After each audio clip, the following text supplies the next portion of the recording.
Oh. No, she gave you the cough early. She was already done. Well, we want to welcome everyone back from our last time. We talked about travel. We talked about a lot of stuff. Yeah. Gave y'all a feature-packed episode. This one's gonna be a little lighter. Now we can talk about what situationships are and the differences. What are the different situationships? Well, I feel like in this time, like, a lot of people, especially our age, they're like afraid to commit or afraid to like really be with somebody or put a title on it. So that puts you in a situationship. Situationship number 1. No titles. Yep. That's true. Right. That's true. It's always about the titles. Yeah. Yeah, that's going to be your clue into the first situationship. You're walking right through the door. I don't want no titles. And then it's cool at the beginning, and then later on, somebody wants to start changing things, Right. and they want to get a title. That's another key thing. Your situationship is going to morph into stuff. It's not always going to be one thing. That might turn into some other stuff. You know, you might just be needing a place to stay. And then you might end up. That's situationship number 2 is I don't got nowhere to live. I don't got nowhere to live. The homegirl is cool. Yo, I just saw a meme that's like niggas will wife you just for a place to live. That's a big fact, yo. Like, I almost did that, and I got curved, and I never did it again. True story. I think I had got into it with one of my parents or whatever, and I called up, you know what I'm saying, one of my joints, and I was like, yo, I was like trying to play like I was real stressed. I don't know what to do. I don't know where I'm gonna be at. And she was like, hope you figured it out. And I was like, damn. Was gonna invite me to stay at your crib? Nah, it wasn't going down. Not even a few hours. nah, but that's because chicks are not Yvette from Baby Boy anymore. Like, we already know the scoop. Like, I'll bring you a sandwich. You can't even come visit. You start talking about, you might be hard. Nah, you can't even come visit. Sorry, I'm not gonna be home. It's a bad time. It's a bad time. Because you have visitors and they be like, like you hear them arguing in the kitchen, and then all of a sudden it's like, you mind if I just stay? And then you stay, ends up whole 5 years later, 3 kids, you be like, yo, if I would just kick this nigga out, I'm not sure. Never let him in. Situationship number 3. That means you got somebody pregnant you wasn't supposed to. Got pregnant by somebody you wasn't supposed to get pregnant by. Right. You thought this was just going to be a fling, and, it turns into a lifetime prison sentence. Right. So, it doesn't always have to be a prison sentence. To some people, though, yeah. It is. But it's definitely a lifetime regardless. Like what's his name? Future was just on Instagram talking about Sierra's always bugging me. Always, which I thought was funny. Sierra always bugging me and always begging me to take care of your kid, nigga. Well, yeah. I mean, that's what you're supposed to do. Dating in at the workplace. Oh yeah. That's work situationships. Yeah, work situationships. Number 4. That'll get you wrapped up real good. I didn't see a couple of those in my lifetime. Turn the sour. Yeah, I never tried to mix work and. I truly have just a philosophy: you don't shit where you eat. Not where you work, not where you live, nowhere where you. Because at the end of the day, there is no escaping that person. Yeah. Like, and you can't mess up your money just because you're now you're not messing with a person. It's too close. True story. Before I left my most recent job, there was this kid that he got hired. It was like I guess you could say like the Commons or mall, like a plaza or whatever. So there's different vendors and different stuff, right? So he's working there and he wants to come and work for us. So he gets hired.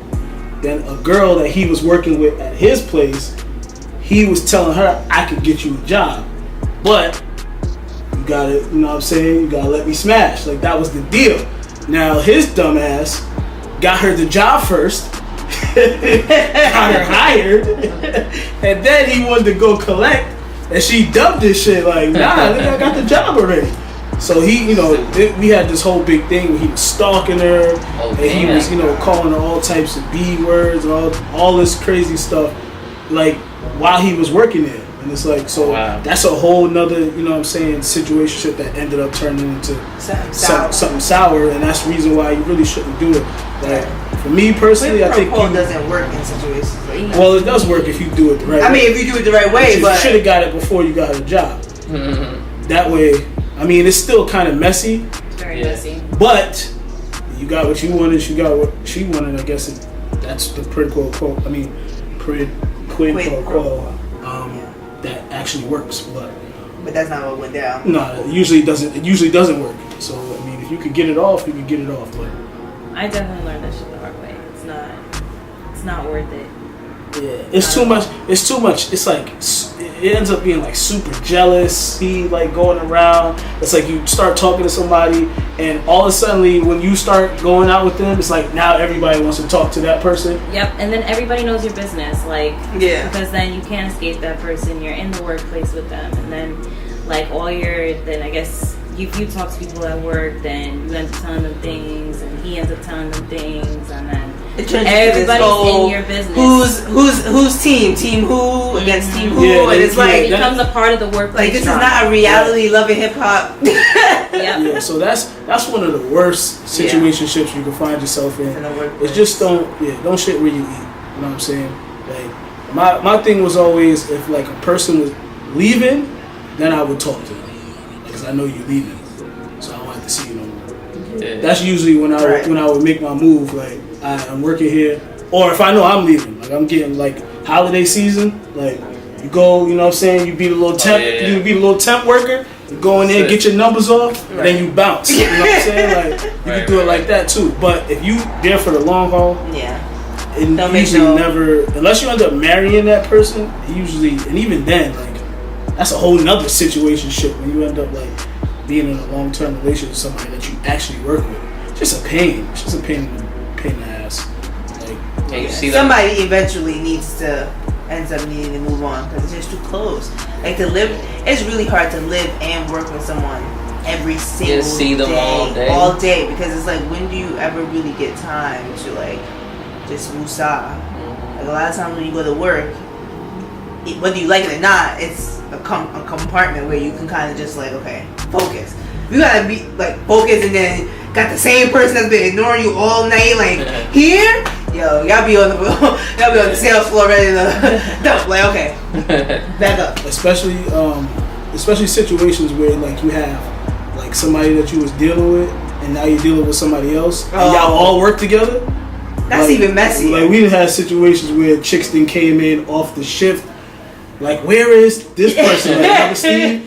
Like, where's Steve? Like, pressing everybody in the aisles and everything. It's like, it's just, it's work. Work situationships are just messy. It's the worst. It's the worst, man. You guys spend way too much time at work. Mm-hmm. Right. That really was only supposed to be a one-night stand, but somehow has turned into like a 5-night stand.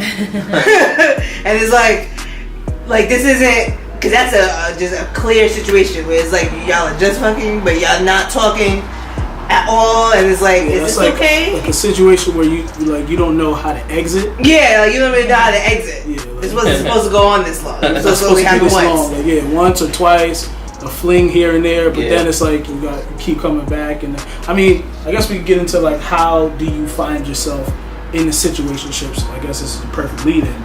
Like, if you're having a fling with someone and you don't exactly know how to get out, it usually morphs into, you staying around longer, and y'all start like going out and eating and going out to different stuff. Like, that usually turns into like, that's prime relationship ingredients for situationships. Yeah, like you're about to get serious, and you might not even want that, but it's like, I don't have nothing else better to do. You start taking it to the movies and sport events and stuff like that. It's like, it's like, all my boys said they can't make it, I guess I'll take you. Start taking them out to play. Well, if you start bringing your girl around your boys, that's clue in number one. You shouldn't be doing that to a chick that you just smashed. Yeah. We do that. We do that a lot too. It's Right. fucked up. Like we be doing Mixed a lot of dumb signals. shit. Yeah, that's a mixed signal because a female's instantly gonna be like, oh, so he's gonna bring around his friends. That's instant. Okay, I might be a little bit more permanent, and it's like, nah, they were just on the way to wherever we were going. But that then this is the stuff that isn't spoken. That this is how the key ingredients how situationships go bad. You know what's funny? You know what's funny to backtrack on what I was saying when about the chick that didn't let me stay there. That's exactly the reason why we didn't work, because I never brought like her around my friends. Right. Like if she had an issue with that, and I was just like, nah, I'm not on that. Even though I was saying it, like she wasn't really picking it up. Right. But then you know what I'm saying, me trying to do some fuckboy shit, and it kind of backfired later on. If I did bring her around, you know what I'm saying, I probably could have stayed there, but then I could, you know what I'm saying? It's like, we do like goofy shit like that. You know, fuck chicks' heads up. But yeah, don't do that. Don't follow after me. Be better. Yeah, be better than me. Don't do that. If you can find a sugar daddy, let me know. We already talked. Every time I send Jay that meme, he be like, yo, let's sign him up. You can find him, man. Pay your bills and my bills. I'm with it. I'm with it. He ain't gonna be alive that long. That's right. And they probably don't even really want sex. You know, That's they a probably lie. just want. They all want sex, whether they can have sex. Well, that's the question. Yeah. And it's like you still might have to attempt. So before y'all start sacrificing That's us true. to the old Wrigley, it's like, how about y'all go get sugar mamas? Because that shit I wouldn't mind. Like, she's trying to finance. Hey man, if you watching this and you a sugar mama, Holla, okay. Free. He could use a sponsor. Yeah, I need a sponsor. What you mean, no? Don't be selfish.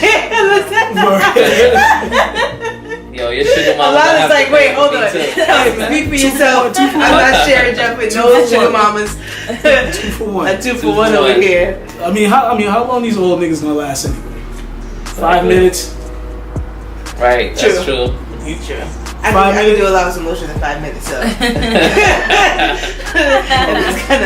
We can have an official backdrop. This could be real. If we could get a sponsor. Like, this whole shit could be laced up.